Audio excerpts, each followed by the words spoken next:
Welcome back. This is the 30 Days and Nights with the Muse podcast. Today's topic: surprise yourself.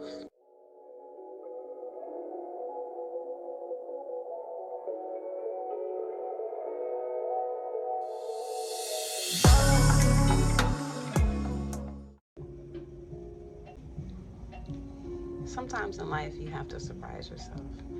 You have to step out farther than you usually do to see if you can overcome the challenge and be successful.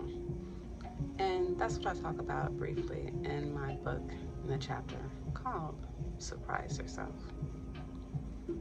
For me, I've surprised myself with many different things.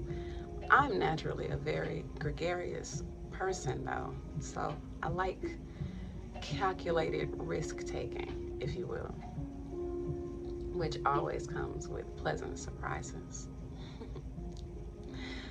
In the book, I focus on the fact that I surprised myself growing locks. And I'll explain a little bit as to why I surprised myself. Well, when you're raised in a traditional Christian Baptist, I, you know, type, you know, sitch, then you're expected to look and behave a certain way. It is what it is. As I was raised, I wasn't the person that was like rebelling against my mom. I just began to learn things and I started kind of doing my own thing regarding my hair. When I was around 14, I started kind of doing my own thing regarding my hair. But I never forgot, as a child, seeing the image of Bob Marley on an album cover, the album cover.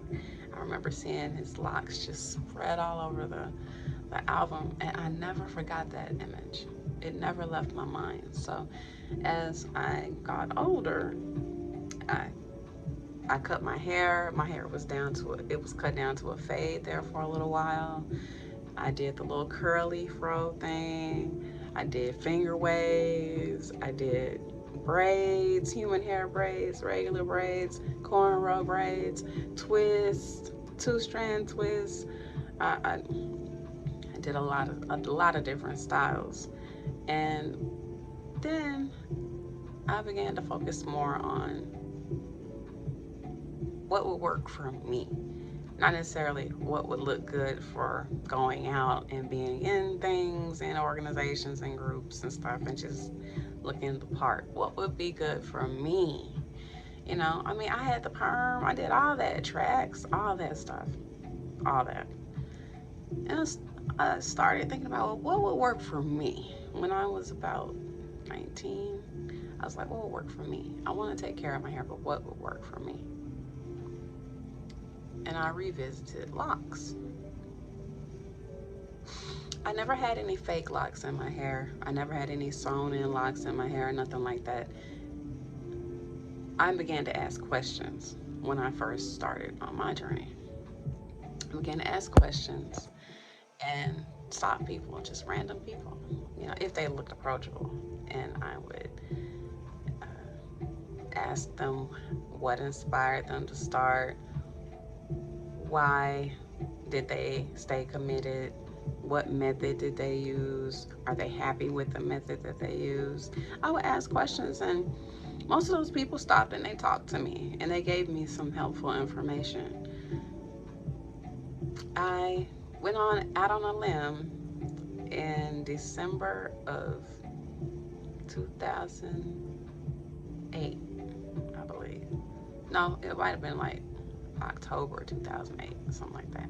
Anyways, I went out on a limb and decided to go ahead and get my locks started. I went to this beautiful young lady named Chaz. Cool as a fan. She started my locks. She started them twice. The first time was in October, and then I combed them out because I wanted to see my length. And then I went back to her and she started them again for me. So big ups to Chaz. She started them again for me, and maintain them for maybe about 6 months to a year. And then after a while, I was just like, this is just like getting braids, you know? And then something hit me. I was like, why do you want to pay for something that you hold dearly? For me. This doesn't apply to everybody else. This is just what happened for me. I was like, you know what? I'm up for the challenge. I could learn how to lock hair, and that's exactly what I did. I practiced on myself. I practiced on my man, and I was locking hair at that point. I don't do locks anymore for people. I am at the point now where I'm happy to talk about it. I'm happy to share what I know. I'm happy to give pointers on conditioning, styles, um, starting, stopping, cutting them, uh, combing them out bit by bit because you can't comb them out. Um, how to repair them. I mean, I can talk about all that kind of stuff at length. I just didn't want to do hair anymore because everyone's different, and that's a beautiful thing.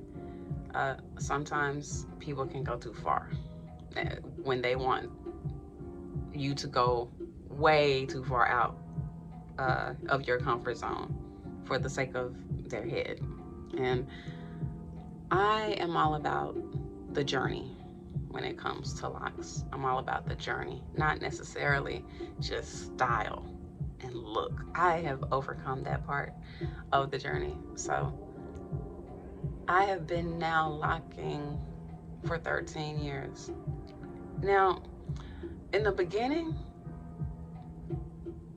when they were this long still forming, I was getting talked about, dissed in my own neighborhood by black people. Why you want to do that? Why would anybody walk out looking like that? That looked ridiculous. My parents raised me better than to walk out with my head looking like that. I mean, this is from old folks and young folks. I was getting it all. And even some family members, were confused at why are you doing that and all that kind of stuff. But the thing is, guess what?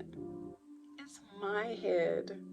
And not only did I learn not only did I surprise myself by learning how to lock, learning more information about it, and falling deeply in love with the passion I have for it, I can show others, which I have. My daughter, she does locks, so regardless of naysayers, it is always good to surprise yourself.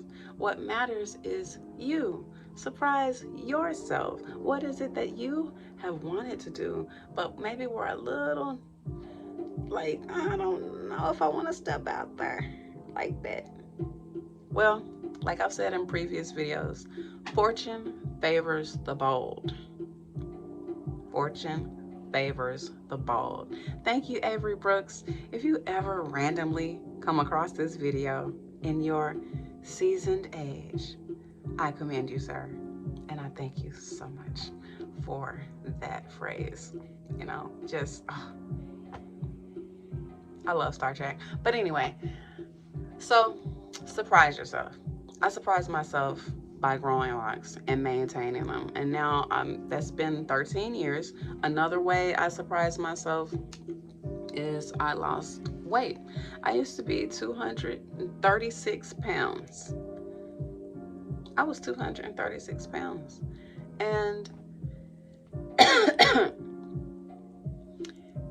sometimes, look, I'm just being real. Sometimes moms, we get into a mode where it's like, you know what, I'm not going to do all that working out stuff. I got all this other stuff to be concerned with. I do not have time for that. Got these kids to deal with, got this house to deal with, got this and that, this and that, this and that. And, put it to the side. But I'm like, I'm not pregnant anymore. A few years ago, I was like, I'm not pregnant anymore. I have been not pregnant for quite some time. What am I waiting on? I need to go ahead and start getting back into what I know I can do for my body. And that's what I did, because what I did was I spent almost like 15 years just holding myself back because of someone else. And I shouldn't have done that. Now that I have begun this journey of self love and taking care of self first, and then handling everything else, I'm enjoying it. Like I said, I was 236 pounds.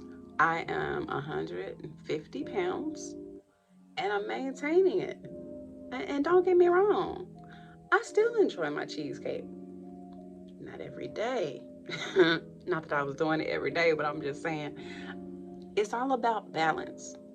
So I surprised myself by losing that weight, working hard. I mean, stick to itiveness. You have to stick to it, and you have to have the motivation to keep going till you get to your goal. And even when you get to your goal, you find another way to enhance that goal and go even further. You know, it's the drive is in you, just like it's in me. So that's two things I surprised myself with. I would love to hear about how you surprise yourself.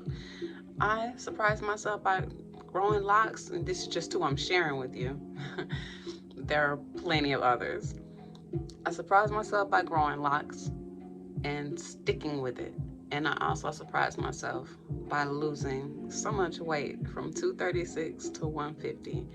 And it took, I guess it took about a year and a half to really get back to 150, which is, it's been worth it. It's worth all the sweat. It's worth all the hard work. Ooh, say that 3 times fast. Worth all the hard work. Okay, I'm not gonna do that. But let me know. How have you surprised yourself in your lifetime thus far? What's some stuff you would like to share? I would love to hear about it in the comments, because that's what I'm trying to build here. Just a space, non-judgmental space where people can just be. You can hear things being said that maybe you've thought and not said out loud. You can share things here that you may not share anywhere else. But you don't have to. I'm just glad that you stopped by and checked out this 30 Days podcast. Be sure to get a copy of the book or check it out online. You can get a little sneak peek inside on the Amazon website. And the book is called 30 Days and Nights with a Muse. It expands on what I'm discussing here. The whole point of this podcast is just to walk with you in a more personal way, where you can see me and hear me talk about, well, give you a little bit more substance behind why I chose to write the chapters of the book the way that I decided to. I want to make sure that that book is fully interactive. So if you've purchased the book, make sure that you go down in the comments below and let us know what you thought about it, and shine. Go out and shine today. I wish everyone a great, productive week. Anywho, thank you so much for stopping by. Surprise yourself. Bye-bye. I send love and light to all those who send it to me. I send it right back to you, times 3. You've been hanging with the Good Vibes Gemini. I'll see you next time.